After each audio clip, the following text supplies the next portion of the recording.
Hello, everyone, and welcome to the Vitality Blueprint podcast. The goal of this podcast is to provide you with free information so that you can improve your overall vitality and your overall health. And I'm going to be hopefully giving you some actionable steps that you can implement in your life so that you can find success with your health goals. So this first podcast, what I'm going to do is rip this one solo, and I'll be bringing guests on for future podcast episodes. And today I just want to focus on nutrition. So nutrition is, one of the pillars in your health. One of the three main pillars, one of them being movement, one of them being recovery, and then one of them obviously being nutrition. So let's focus on nutrition for today. What is nutrition? Nutrition is basically everything that you put in your body, whether that's food, fluids, supplements, medication, anything like this, okay? Good nutrition is going to make or break your health. Or the quality of your nutrition is going to make or break your health. So you want to be making sure you are having high quality nutrition and you're doing it consistently over a long period of time is what's going to make you feel, look, perform, sleep better. Every single metric that you can think of, your life will improve by having control over your nutrition. So, don't fall into the trap of just chasing the instant mouth pleasure when eating. There's foods that are designed to be hyper palatable, that taste just out of this world amazing, and they're done that so that you will buy it again. These foods are generally not great for your health. I'm talking about processed foods. I'm talking about, foods using binders, gums, industrialized oils. All of these sort of foods that you find on basically every grocery shelf in the modern world, especially in the Western world, is not going to benefit your overall vitality. So what to do instead is you should follow the general rule of thumb that you need to be eating everything. I'll put this a different way. You don't want to eat anything that your great-grandmother could not eat. So every food that has been around for over, 100 years, that's generally going to be good for you. So what I mean by this is consuming whole foods. So whole foods are basically ingredients. So think like a steak, rice, potatoes,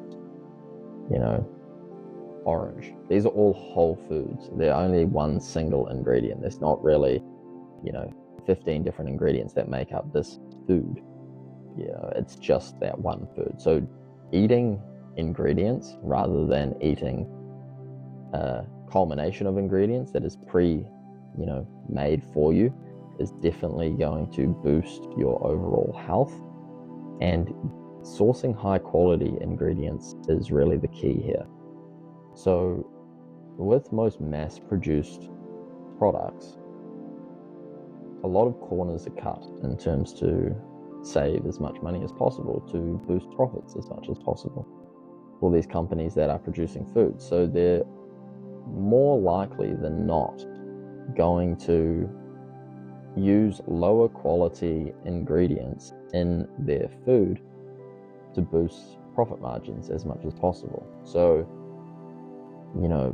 low quality corn even, you're not going to see organic ingredients and pasture-raised ingredients used in your frozen oven pizza, things like this, right? So you really want to steer clear of that kind of food, and I wouldn't even really call it food anymore.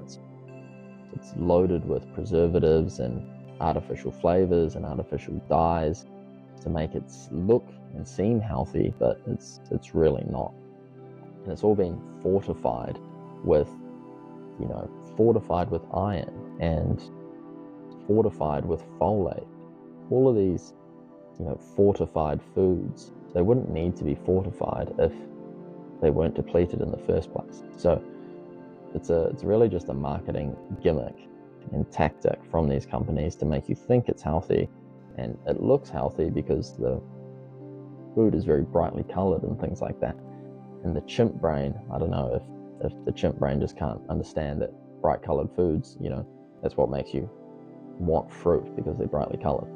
So if they're just using that tactic on other foods. But basically what I'm saying is steer clear of processed foods as much as possible and stick to ingredients as much as possible. So your great grandmother, she probably would have been eating seasonally. She would have been eating foods that are locally produced, either on her farm or in the general vicinity of where she lives. So everything's very local. Back then they didn't have industrialization of transport and the food industry and things where they can preserve food for months at a time. It needs to be eaten relatively quickly from the time that food is harvested, whether that's animal food or produce.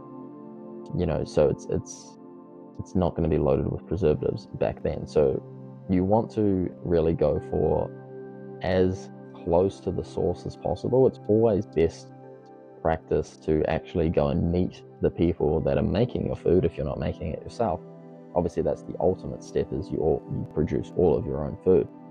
But for many, that's not really a achievable reality in the near future. So they need to put a practice in place that is going to solve, the issue immediately, while they work towards maybe cultivating a homesteading operation or something similar. But you really want to meet the farmer. You want to meet the people growing your food, so you can, it can pass your own litmus test of, is this food healthy or not?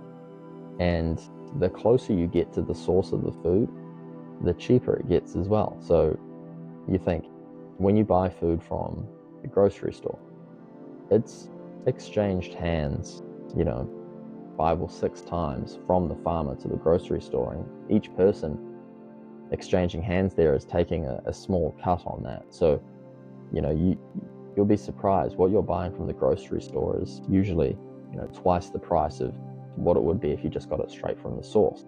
Plus, it's not just more expensive, it's also not as healthy because it's not as fresh, and it's harvested and it's had preservatives put in it, so it can extend the shelf life, so that by the time it gets from the source, the farmer, to the grocery store and eventually to your table, it hasn't withered or hasn't gone off per se.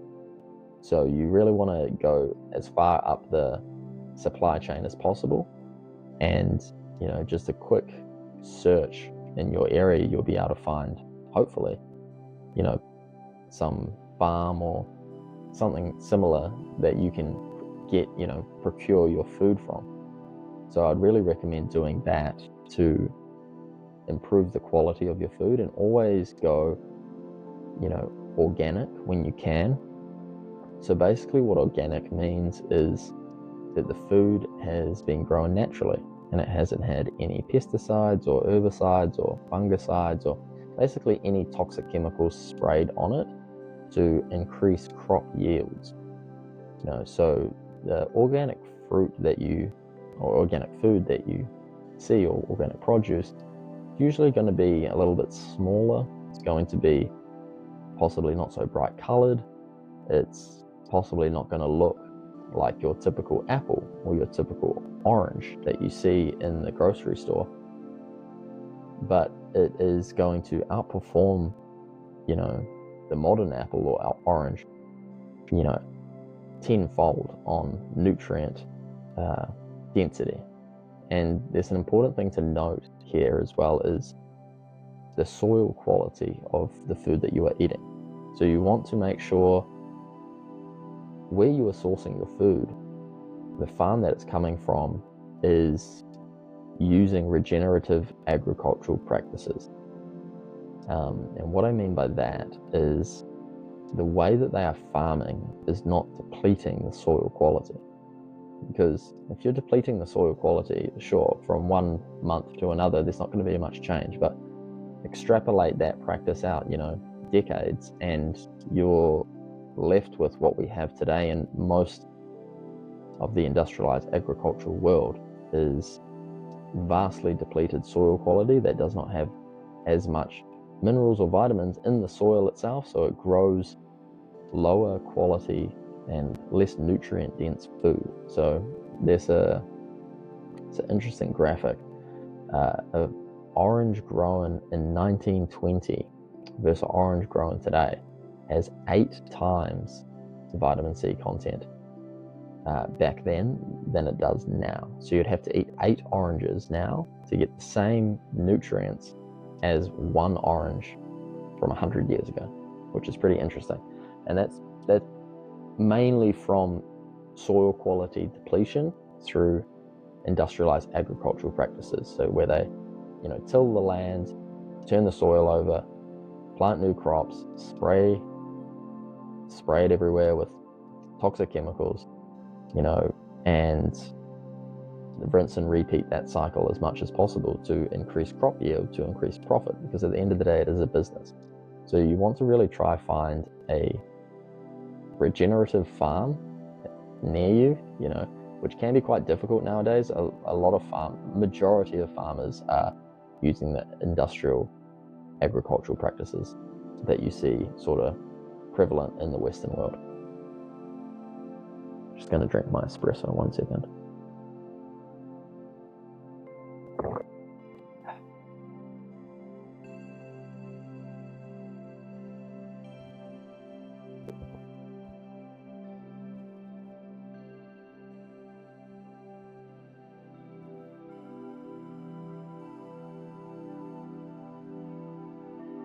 All right, so basically to sort of sum that sort of section up is you go as far up the supply chain as possible, shake the farmer's hand, ensure that the quality of the food is at as high as it can be, as high as you can source. Obviously, financially dependent, if you can. Obviously, the organic foods in the grocery stores and things like that are more expensive. If you're living in cities, it might be difficult to get out of the city to the farm to go straight to the source of the food, so it might be maybe more expensive, but you're investing in your health now so that you can live a higher quality life. How much better would you perform in your professional life? How much better can you focus? How much better is your sleep going to be? How much better is your relationships, your mood, your performance with movement and training? And how much more likely are you going to be to succeed in your life through investing in high quality nutrients rather than taking the cheap and good tasting per se option of the frozen pizza? And it's very low effort required, or you can even just order on your phone food straight to your door, cooked, and God knows what, from restaurants around the city or fast food joints and things like that. And it sort of goes without saying is to steer clear of all fast food and processed restaurant food and things like that.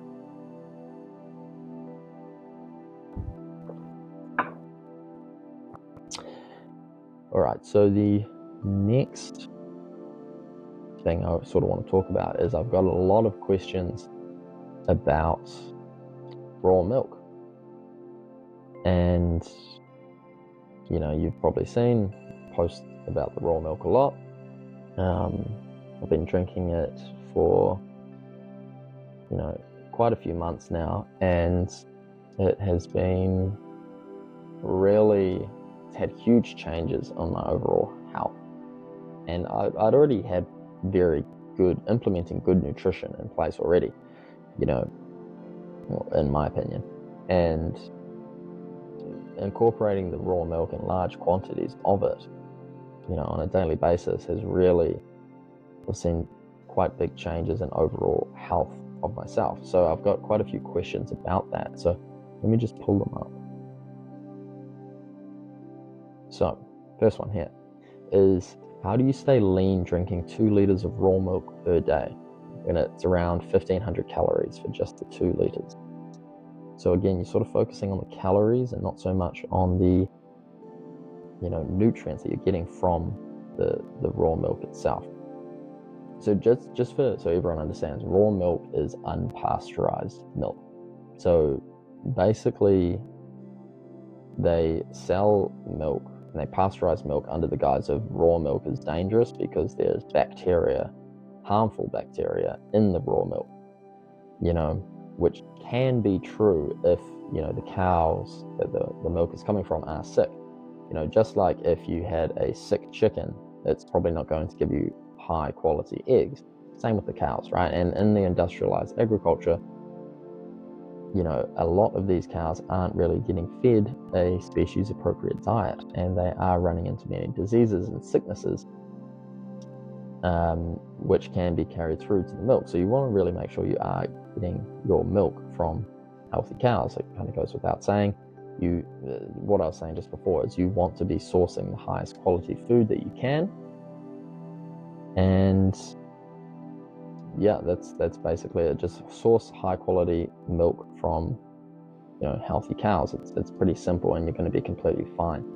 Only if the cow is sick, this is why it's important to get it straight from the source. You can see it, you can talk to the people that are raising these cows, if it's going to be good or not. But I've had friends that have been drinking this for years. They've never got sick. I had a friend, he's made a video about this. There's been more people sick and dying from pasteurized milk than non-pasteurized milk. So it's really just a big scam saying that raw milk is so dangerous that it's now illegal in a lot of places. They just sort of have a monopoly on the industry there, where they saying you have to do this process, which is an expensive process, and the small-time farmer can't really keep up with that. So he has to ship it off and sell it to this big industry. The industry is going to pasteurize it, and then they sell it on at a higher price, obviously, to the grocery stores for mass distribution, and it's basically just another business. But the original question was, how do I stay lean drinking 2 liters of raw milk per day? Basically, I move and I train, and I'm not eating 20 Pop-Tarts a day, or it's basically just high quality nutrient dense food that I'm focusing on.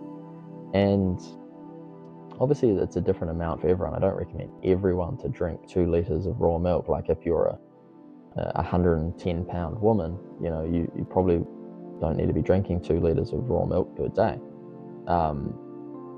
Obviously change the amount of milk that you're drinking towards your goals. Maybe your goal is to put on weight or muscle mass, or it's to stay lean. But I've found drinking excessive, per se, amounts of raw milk, my muscle mass has increased while staying just as, if not leaner, than before. And obviously I've made some other changes in the diet to accommodate for the 2 liters of raw milk, reducing the egg consumption from, say 10 eggs a day to, 6 or 4 even on some days, depending how much milk I'm drinking, or, maybe skipping out on some ground beef every now and then, to accommodate for all the raw milk. But I've seen definitely a huge change in the overall health and definitely physique wise of drinking all of the raw milk.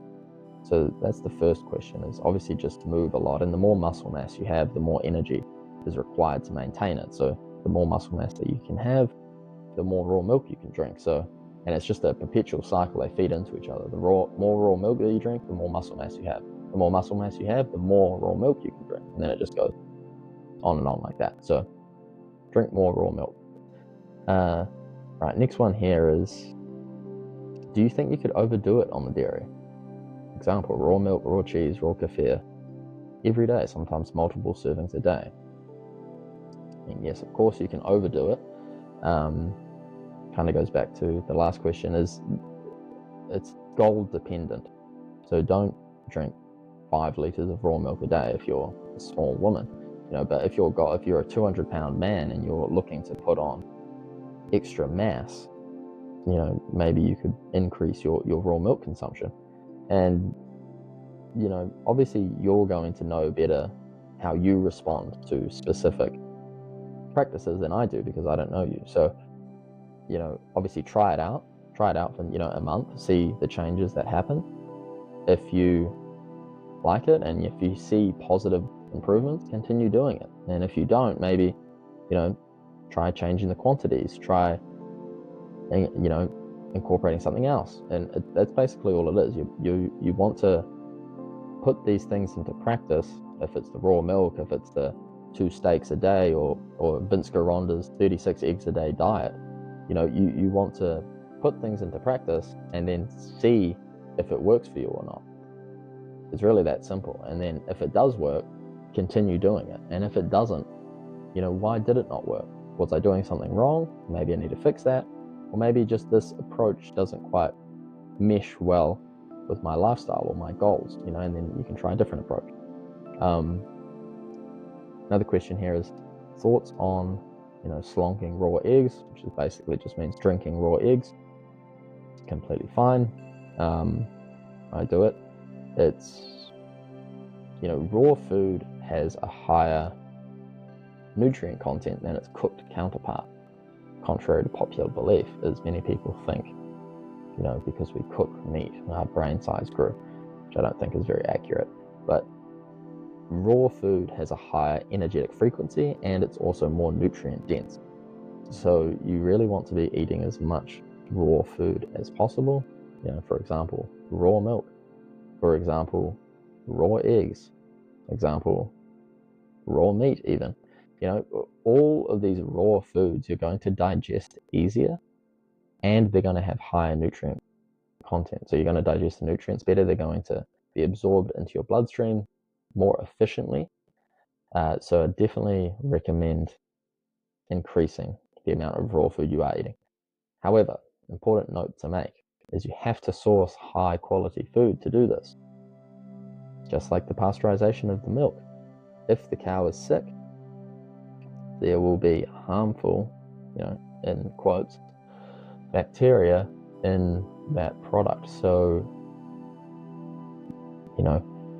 if there's harmful bacteria or harmful substances in the product, that means the source of the product is sick. So to avoid that whole situation, so you can still get the best quality food possible, raw food, is get high quality food from the start. So high quality, chickens that are pasture raised, pecking for their food rather than living in a cage. Beef, cows that are on a pasture, they're eating grass. They just roam freely. They're not, fed grain and soy and corn slop all day just for the sake of putting on extra weight. You just want to really make sure the food quality is as high as possible, and that's really going to fix a lot of these issues that people have with consuming raw food and consuming, food in general. All right, this next one this is a good one. So, where to get raw milk on a budget when you're in a state that bans it, like New Jersey? So, this is a bit of a tricky one. So, in a lot of states, and even where I've been living the past few years, the raw milk is illegal. So, to source it from a grocery store or something like that, it's usually quite expensive. So the best way to do it is, like I said before, is find a farmer, find someone that knows a farmer, find some connection to a dairy farm and go straight to the source, make sure it's a high quality farm, and then get it from there. Or possibly, search online. Like, there's going to be farms in states near you that have raw milk, and then see if they can organize some sort of overnight shipping or something like that, or same day shipping. In terms of the budgetary standpoint, like I don't know how expensive it is in New Jersey, but same thing, you're investing into your health, right? So whether that's $10 a day of raw milk, $70 a week, rather than focusing on how to save as much money as possible, you should probably just focus on making more so that you can accommodate for these, health practices instead. So that's an important note to make. Right, here we have a good one, is situation here. So you can either consume, you have to consume either 100 shots of bone broth or 100 eggs in one sitting. And you cannot kill yourself. Okay, so I'd probably do 100 shots of bone broth because that would be a viable option. I don't think I could do 100 eggs in one sitting. I could possibly do 100 shots of bone broth. And that's an important thing to note, is bone broth is extremely good for you. It's extremely good for your gut health, and I would very much recommend everyone incorporate some sort of bone broth, high quality of course, grass-fed beef. Well, it doesn't have to be beef, but beef's good. Bone broth into their, nutrition, overall nutrition. You really want to be eating, as many nose to tail ingredients per se as possible. So you want to be incorporating obviously organ meat, connective tissue, muscles, like your standard cuts of beef and things like that into your diet, as well as eggs, raw milk, seasonal produce, and that's basically all your diet needs to be, is as sort of as much red meat as you can fathom, as you can do, as your budget allows, or as much as you can eat with feeling full, and really just go depending on what your goal is. So if your goal is you want to, say, lose a bunch of fat, you just make sure you're hitting all of your micronutrient requirements through eating extremely nutrient dense foods. So your red meat, your eggs, your raw milk, incorporating organ meats into your nutrition at least, maybe once a week. And you don't need much, you only need like a few ounces of organ meats. And eating as much of these foods as you can raw is going to help as well. It's going to help with digestion, it's going to help with bloating, it's going to help with nutrient absorption. Definitely eat as much of this as you can. So that's really how to construct your diet. Think about what your goal is, and then what do you need to do to get to that goal. So if you need to put on weight, maybe just keep running the same diet that you're doing now, as long as it doesn't have processed foods and industrialized oils and vegetable oils, things like that, and start adding just a little bit more raw milk each week. It's super simple. Make sure you're moving around a lot. Make sure you're getting high quality fluids in as well. Make sure you're well hydrated. Getting headaches and things like this is not normal, and it's usually a sign of dehydration. So if you're chronically getting headaches, like I'm talking about any more than once a week, even once a month, I don't think I've got a headache in a year or years. All you need to do to stop this from happening is be adequately hydrated. So to hydrate yourself properly, it's not drinking more water, it's having the correct electrolyte balance in your cells. So the electrolytes you want to pay close attention to is your sodium, your chloride, your potassium, your magnesium. Those are really the main sort of ones you want to pay attention to. Obviously calcium as well, and manganese, but the sodium chloride is salt, obviously, and then your potassium, you need that as well. And magnesium, everyone's really deficient in magnesium, so usually supplementing that is the best sort of choice, unfortunately, but that's the way to go. For hydration, you want to salt all of your food, drink coconut water for potassium. You can't source coconut water. Potatoes are very high in potassium as well, so is some sort of fruit, like bananas, kiwi fruit, things like that. Just make sure you're getting enough salt in your diet, and it needs to be a high quality salt as well. So you don't want refined salt, like general table salt. You don't want to be having too much of that. You want to be having a high quality, naturally formed sea salt, or lake salt, or something with a high mineral content. And then also your potassium, like I said, from usually coconut water. If you drink sufficient amount of coconut water, that will have your potassium sorted out. And then just overall fluids throughout the day, like drinking your raw milk. If you drink enough raw milk and coconut water, you won't really need to drink much water at all. You can have, if you are going to drink water, I'd recommend obviously never drink tap water. Depends where you are in the world. Maybe you're in some nice Scandinavian country with clean drinking water, but for majority of people, tap water is loaded with a whole bunch of things. So we got your atrazine, your birth control, your glyphosate, your pesticides. There's dozens and dozens of chemicals in tap water. You definitely do not want to be drinking tap water. If you are going to opt to drink water, which I would recommend if you aren't getting enough raw milk or coconut water into your diet, is to go for mineral water. So the best one that I know of currently is Gerolsteiner.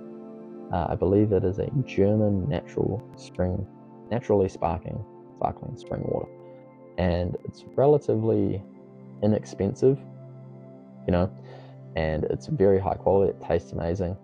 A little bit of Gerolsteiner, start the day off, make sure you're hydrated, and with a pinch of salt in there as well, it's the perfect hydration beverage.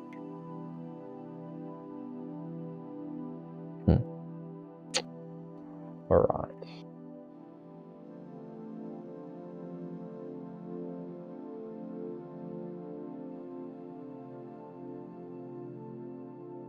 So I've sort of told or expressed what I feel like you should be doing with your nutrition. Now I'll probably go into some things that you should avoid, which is possibly the same, or if not more important than things to include. Because these things that you should be avoiding is what is going to be causing majority of the harm. So obviously you want to avoid, everyone knows this, vegetable oils or seed oils. The reason for this, I'm not sure if everyone knows this, but seed oils are very high in linoleic acid. So linoleic acid is like an omega-6 fatty acid, and it is the most easily oxidized form of fat in your body. And what I mean by oxidization is basically the number one predictor of aging is oxidization of cells. So you really want to prevent oxidization as much as you can, and loading all of your food with and cooking all of your food in the most easily oxidized form of fat is not the best method to stay healthy. So you really want to avoid vegetable oils as much as possible. You want to reduce the amount of linoleic acid in your system, because it is stored and accumulates in your tissue when you have it, and it can take up to 4 years to get rid of it. So you really want to steer clear of it. And it's almost impossible nowadays, because everything in the grocery store basically contains seed oils, vegetable oils. So that's why it's even more important to always just go for the ingredients, and as much as possible get the high quality ingredients and then make the food yourself. Alright, so that's the first one, most important. Very important. One is reducing the amount of linoleic acid in your cells and in your bloodstream by reducing the dietary amount of linoleic acid. It's all labeled as heart healthy because it's low in LDL cholesterol, which saturated fat is high in, but it is not very heart healthy because it oxidizes the LDL particles, which is the biggest predictor of cardiovascular disease. So you want to steer clear of the vegetable oils. Throw them all out immediately if you have them in your household. Check the food that you're eating that's processed. If it has an ingredients list, there's a 90% chance that it has vegetable oil in it. If it has vegetable oil in it, do not eat it. The next one is plastic. So everyone is eating plastic nowadays. You want to reduce your plastic consumption. How you can do this is by drinking out of glass, having a metal water bottle, not drinking out of... Majority of the plastic people consume is from water bottles, plastic water bottles, especially if they are, in the sun or heated up at all. They're going to be consuming a lot of microplastics. So the average person ingests a credit card amount of microplastics a week. So that's 5 grams of microplastics per week. And 80% of people have microplastics in their bloodstream now. Basically, all seafood has microplastics in it as well because there is so much plastic in the ocean. So making sure you are getting high quality fish is more important than ever. All of processed food has plastic in it as well, another reason to avoid processed food. And do not cook in non-stick pans and plastic. Things like this, it's going to leach not just plastic but also other harmful chemicals like PFAs, BPA, etc. into food, which you will then eat. You're then absorbing these harmful chemicals. So do not cook in anything with plastic. Do not eat out of anything in plastic. Do not use plastic utensils. Do not have a plastic water bottle. Just try reduce the amount of plastic that is in your general vicinity, and you should be alright. Okay, the next thing to stay away from. This is a comical one. It is nut milk. Why would you drink nut milk? It's very suspect. So the entire, nut milk and oat milk industry is built on the pretense that milk is bad for you, which it is not. Raw milk is extremely good for you. There's a reason mammals produce milk for their infants, because it is extremely good and nutrient rich and will help you grow bigger and stronger. And it contains basically every nutrient that you need in milk.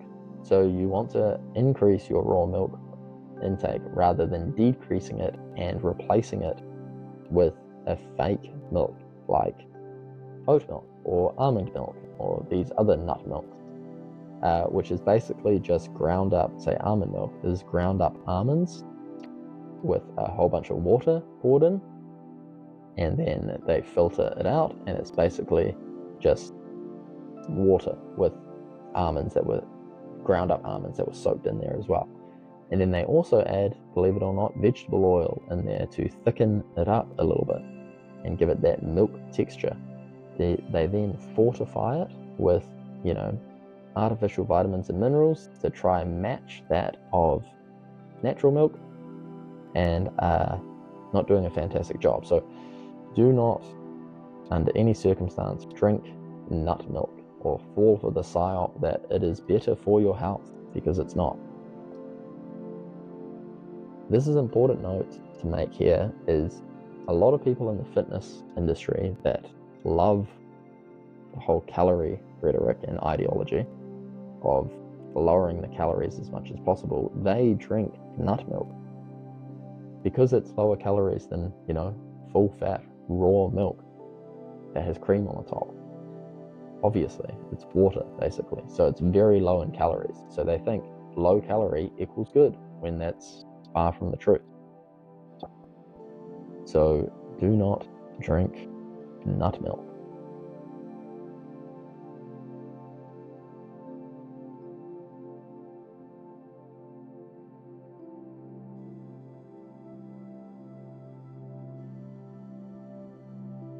Alright, another important thing to steer clear of is binders, gums, dyes, and anti-nutrients. Alright, so we'll start off with some binders. We have soy lecithin. It's basically an emulsifier used to mix water and oils together during processing of the food to prevent it from separating later down the line when it's sitting on the shelf for a few months. So to make this, they're using chemical solvents to extract soybean oil from soybeans. The soil is mixed with water until the lecithin portion of the oil separates, then dried and undergoes a final processing step of being bleached with hydrogen peroxide, which is lovely, and then it is put into your food to stop the water and the oil from separating. So steer clear of anything with lecithin, or especially soy lecithin in it, because it will cause, or not will, but it may cause cancer, increase your risk of developing cancer. Just like all GMO foods, all unnatural foods are going to increase your risk of cancer because we are not designed to eat these things. So steer clear of them. They'll also cause diseases and nutrient deficiencies. Soy is GMO just like all the corn, so you want to steer clear of it. It's an important one. It can lead to birth defects as well. So there's a lot of these things coming out now about, sucralose and all these artificial things that are actually being found out to cause birth defects and cause problems with, with infant babies. If the mother has been having sucralose, she has a boy, the boy is 3 times more likely to have autism than if she didn't consume sucralose during pregnancy. So if that effect is happening from an artificial sweetener, and these effects are happening from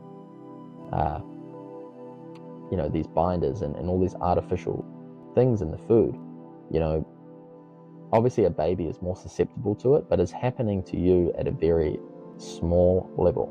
And in my opinion, this is what has caused a lot of the mental issues that are prevalent in Western society in the modern times, is because everyone is nutrient deficient and everyone is eating fake food that is causing these defects in their mental state. So please steer clear of fake food so you can be mentally healthy. Another great one to steer clear of is food dyes, and red dye 40 is the king of them all.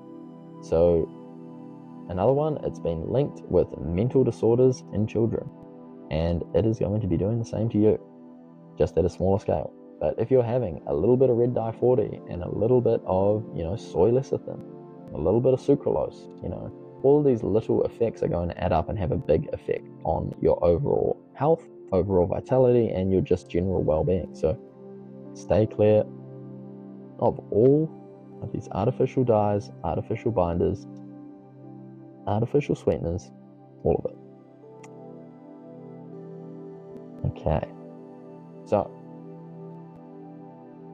what to eat?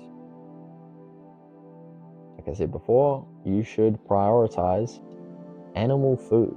Make sure the animal is eating a species-appropriate diet. What I mean by that is what it has evolved eating. Cows have not evolved to eat soy and corn, so do not buy beef that has been eating soy and corn, because it's not going to be high quality. Same with your fish. Don't eat farmed salmon, don't eat farmed fish. They're not evolved to eat that sort of stuff, you know. Same with your produce.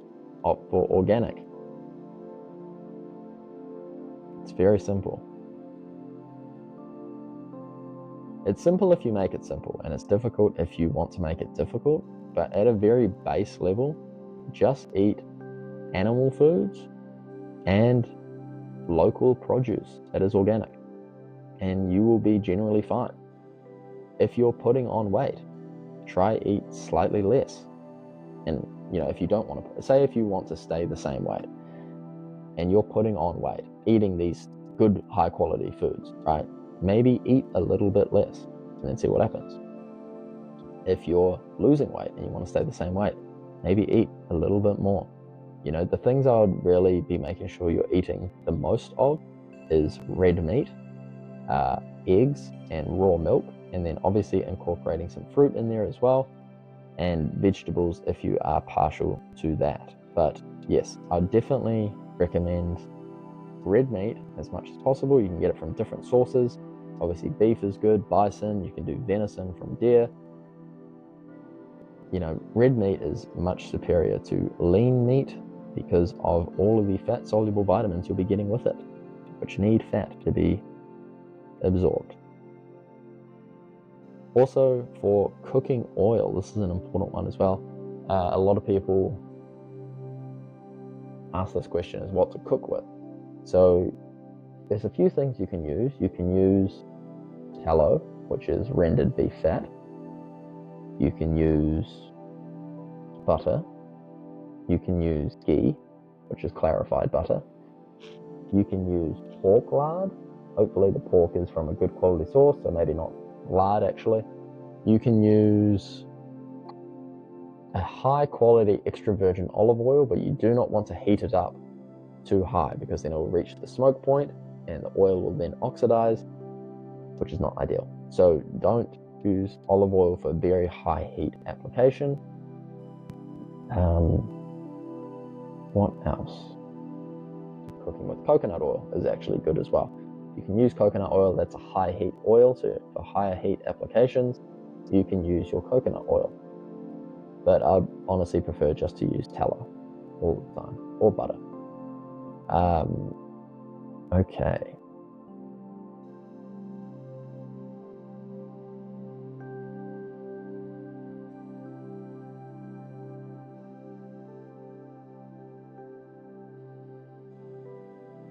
If you found this helpful, let me know. Message me on Instagram at Cospra or at the Vitality Blueprint, and let me know what you thought.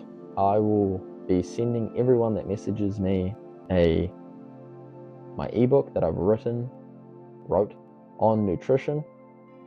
So that will basically detail everything that I talked about in this podcast, but at a much deeper level.